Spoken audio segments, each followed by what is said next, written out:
whether we realized it or not. Until recently, we were all legally debt or labor slaves, as were our parents, our grandparents and great-grandparents before us.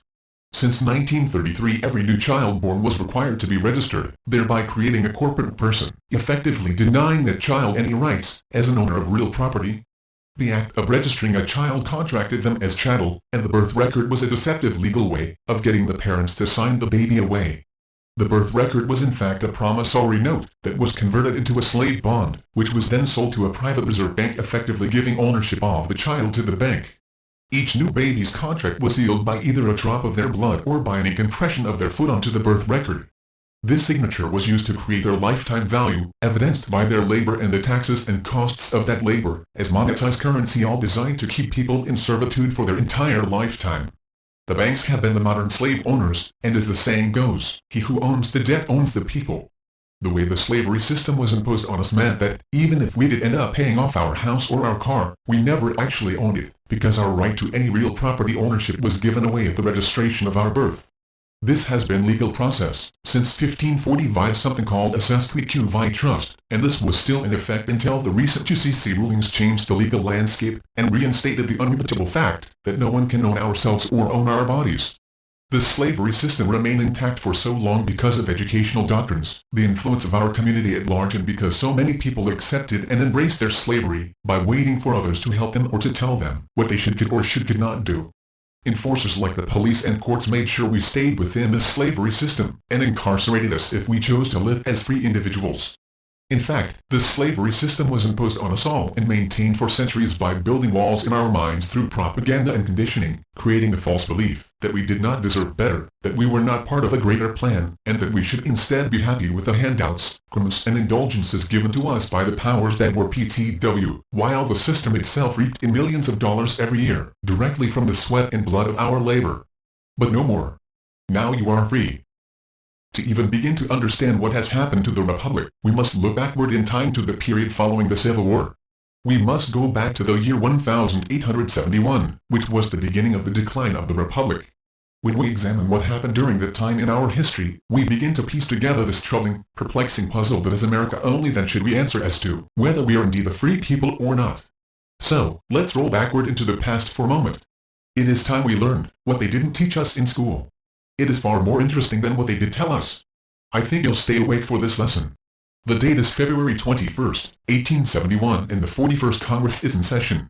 I refer you to the Acts of the 41st Congress, Section 34, Session 3, Chapters 61 and 62. On this date in the history of our nation, Congress passed an act titled, An Act to Provide a Government for the District of Columbia. This is also known as the Act of 1871. What does this mean? Well, it means that Congress, under no constitutional authority to do so, created a separate form of government for the District of Columbia, which is a 10-mile square parcel of land. What?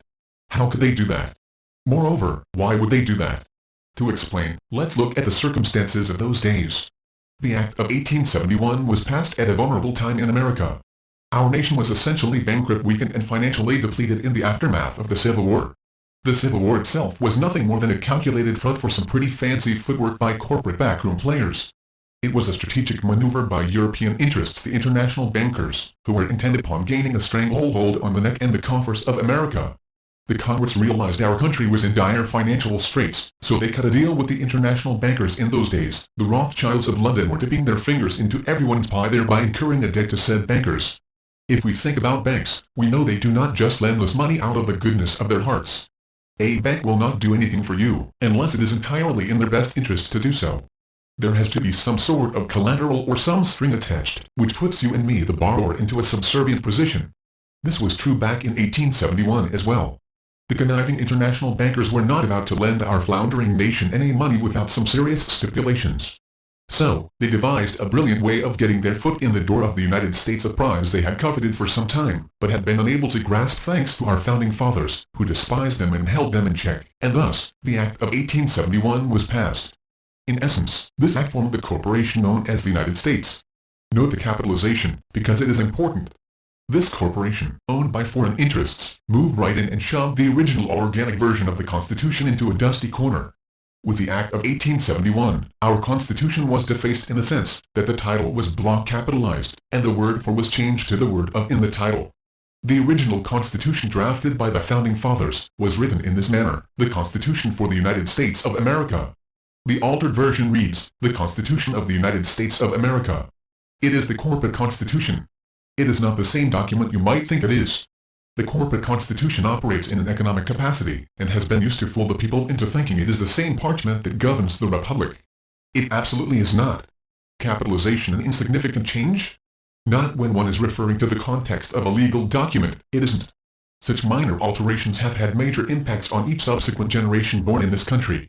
What the Congress did with the passage of the Act of 1871 was create an entirely new document, a constitution for the government of the District of Columbia. The kind of government they created was a corporation. The new, altered constitution serves as the constitution of the corporation, and not that of America. Think about that for a moment. Incidentally, this corporate constitution does not benefit the republic. It serves only to benefit the corporation. It does nothing good for you or me, and it operates outside of the original constitution. Instead of absolute rights guaranteed under the organic constitution, we now have relative rights or privileges. One example of this is the sovereign's right to travel, which has been transformed under corporate government policy into a privilege, which we must be licensed to engage in. This operates outside of the original constitution. So, Congress committed treason against the people, who were considered sovereign under the Declaration of Independence and the organic constitution. When we consider the word sovereign, we must think about what the word means. According to Webster's dictionary, sovereign is defined as 1. Chief or highest, supreme. 2. Supreme in power, superior in position to all others. 3. Independent of, and unlimited by, any other, possessing or entitled to, original and independent authority or jurisdiction. In other words, our government was created by and for sovereigns, the free citizens, who were deemed the highest authority. Only the people can be sovereign, remember that. Government cannot be sovereign. We can also look to the Declaration of Independence, where we read, government is subject to the consent of the governed. That's supposed to be us, the sovereigns. Do you feel like a sovereign nowadays? I don't. It doesn't take a rocket scientist or a constitutional historian to figure out that this is not what is happening in our country today.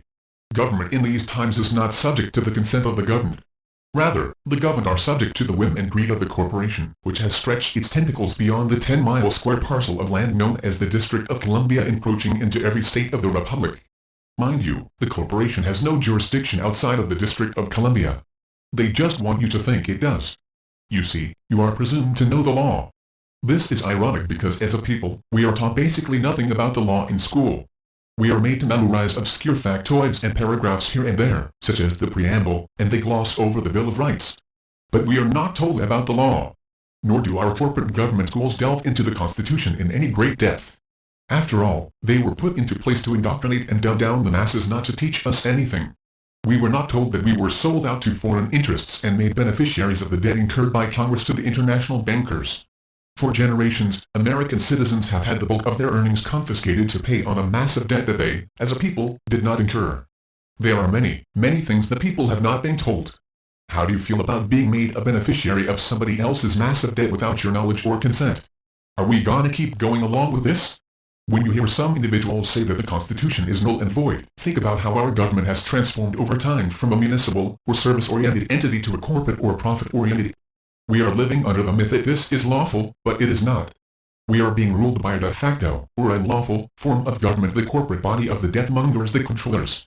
With the passage of the Act of 1871, a series of subtle and overt deceptions were set in motion, all in conjunction and collusion with the Congress, who knowingly and deliberately sold the people down the river. Did they tell you this in government school? I doubt it. They were too busy drumming the fictional version of history into your brain and mine. By failing to disclose what they did to the American people, the people became ignorant of what was happening. Over time, the Republic took it on the chin to the point of a knockdown. With the surrender of their gold in 1933, the people essentially surrendered their law. I don't suppose you were taught that in school either. That's because our real history is hidden from us. This is the way Roman civil law works, and our form of governance today is based upon Roman civil law and Admiralty maritime law, better known as the divine right of kings and law of the seas, respectively. This explains a lot. Roman civil law was fully established in the original colonies even before our nation began, and is also known as private international law. The government, which was created for the District of Columbia via the Act of 1871, operates under private international law, and not common law, which was the law of the constitutional republic. This is very important to note, since it impacts all Americans in concrete ways. You must recognize that private international law is only applicable within the District of Columbia and not in the other states of the Union. The various arms of the corporation are known as departments such as the Judiciary, Justice and Treasury. You recognize those names? Yes, you do. But they are not what you assume them to be. These departments all belong to the corporation known as the United States. They do not belong to you and me under the corporate constitution and its various amendments that operate outside of the constitutional republic. I refer you to the United States Code Note to Capitalization, indicating the corporation, not the Republic Title 28, 3002, 15 ABC. It is stated unequivocally that the United States is a corporation. See note. Realize, too, that the corporation is not a separate and distinct entity from the government. It is the government. Your government. This is extremely important. I refer to this as the corporate empire of the United States, which operates under Roman civil law outside of the Constitution. How do you like being ruled by a cheesy, sleazy corporation? You'll ask your congressperson about this, you say? Congress is fully aware of this deception. You must be made aware that the members of Congress do not work for you and me. Rather, they work for the corporation known as the United States. Is this really any surprise to you? This is why we can't get them to do anything on our behalf or to answer to us, as in the case with the illegal income tax among many other things. Contrary to popular belief, they are not our civil servants. They do not work for us. They are the servants of the corporate government and carry out its bidding. Period. The great number of committees and subcommittees that the Congress has created all work together like a multi-headed monster to oversee the various corporate departments. And you should know that every single one of these that operates outside the District of Columbia is in violation of the law. The corporate government of the United States has no jurisdiction or authority in any state of the Republic beyond the District of Columbia.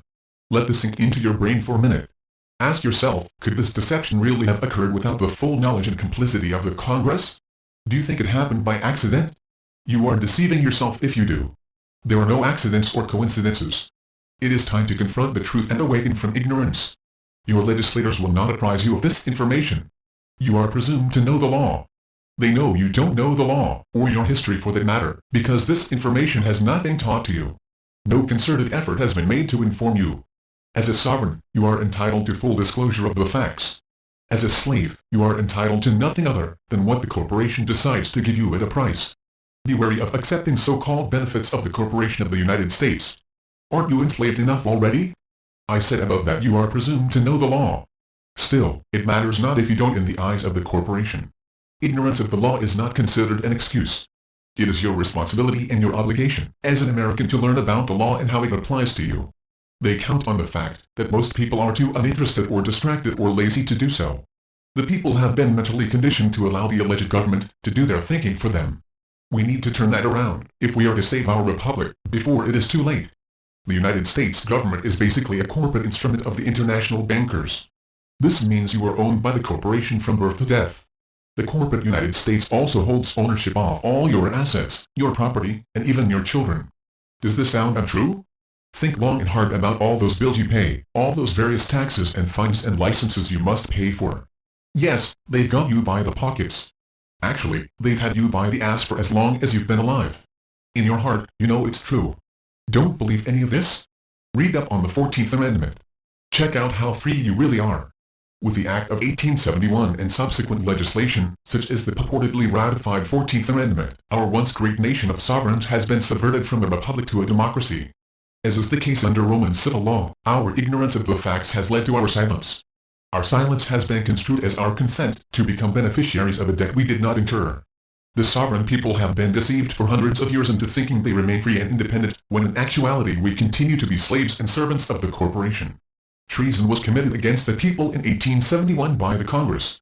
This could have been corrected through the decades by some honest men assuming there were some, but it was not, mainly due to lust for money and power. Nothing new there. Are we to forgive and justify this crime against the people? You have lost more freedom than you may realize due to corporate infiltration of the so-called government. We will lose more, unless we turn away from a democracy that is the direct road to disaster, and restore our constitutional republic. In an upcoming article, we'll take a closer look at the purportedly ratified 14th Amendment, and how we became property of the corporation and enslaved by our silence. I am saddened to think about the brave men and women who were killed in all the wars and conflicts instigated by the controllers. These courageous souls fought for the preservation of ideals they believed to be true, not for the likes of a corporation. Do you believe that any one of the individuals who have been killed as a result of war would have willingly fought if they knew the full truth?